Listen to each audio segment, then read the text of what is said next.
Assalamualaikum warahmatullahi wabarakatuh.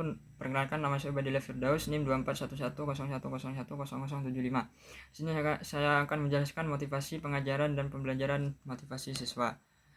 1. Menjelajahi motivasi. Apa itu motivasi? Motivasi adalah proses yang memberi energi, mengarahkan, dan mempertahankan perilaku. Siswa yang tidak menyelesaikan tugas karena bosan menunjukkan kurangnya motivasi.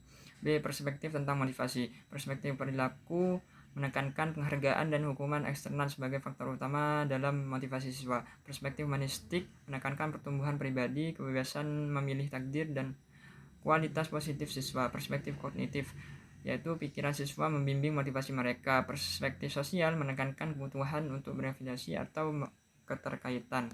Selanjutnya, yang dua, proses pencapaian. A. Motivasi ekstrinsik dan intrinsik. Motivasi ekstrinsik melakukan sesuatu untuk mendapatkan hasil eksternal, seperti contoh belajar untuk mendapatkan nilai bagus.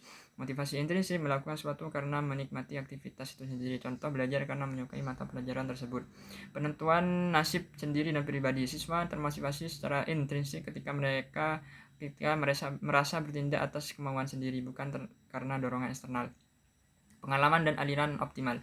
Diperkenalkan oleh Mihaly, flow adalah pengalaman optimal yang ditandai dengan perasaan senang dan keterlibatan penuh dalam ketertarikan. Minat individu yaitu stabil, sedangkan minat situasional itu muncul karena faktor eksternal dari tugas atau lingkungan, misal guru membuat pelajaran matematika yang menarik. Selanjutnya, keterlibatan kognitif dan tanggung jawab diri, mendorong siswa untuk terlibat secara kognitif dan bertanggung jawab atas pembelajaran mereka sendiri. Penghargaan ekstrinsik dan motivasi intrinsik. Jika berkaitan dengan kompetisi, penghargaan dapat meningkatkan motivasi. Jika tidak, bisa menurunkan motivasi setelah penghargaan dihentikan. Selanjutnya, pergeseran perkembangan motivasi intrinsik dan ekstrinsik. Motivasi intrinsik menurun seiring bertambahnya usia, dari transisi SSD ke SMP dan SMP ke SMA. Peningkatan motivasi ekstrinsik sering disebabkan oleh penekanan pada nilai dan evaluasi kinerja relatif. Beberapa pemikiran akhir tentang motivasi intrinsik dan ekstrinsik. Motivasi intrinsik dan ekstrinsik tidak selalu bertentangan dan seringkali bekerja bersamaan dalam kehidupan siswa. Contoh, kombinasi motivasi siswa belajar karena menyukai pelajaran itu intrinsik dan ingin mendapat nilai bagus itu ekstrinsik. B. Atribusi. Teori atribusi menjelaskan bahwa individu ingin memahami penyebab dari kinerja dan perilaku mereka sendiri. C. Motivasi dan pola pikir penguasaan. Remaja dengan motivasi penguasaan fokus pada proses belajar, bukan hasil. Selanjutnya, efikasi diri. Efikasi diri adalah keyakinan bahwa seseorang mampu menguasai situasi dan mencapai hasil positif. Selanjutnya, penetapan tujuan, perencanaan, dan pemantauan diri. Penetapan tujuan perspektif proksimal atau jangka pendek dan menantang dapat meningkatkan efikasi diri dan pencapaian siswa. Selanjutnya, harapan siswa sangat mengaruhi motivasi dan seberapa keras mereka bekerja. Selanjutnya, nilai dan tujuan. Nilai adalah keyakinan dan sikap tentang apa yang dianggap penting oleh individu, mencakup hal-hal seperti pendidikan, keluarga, karir, dan lainnya.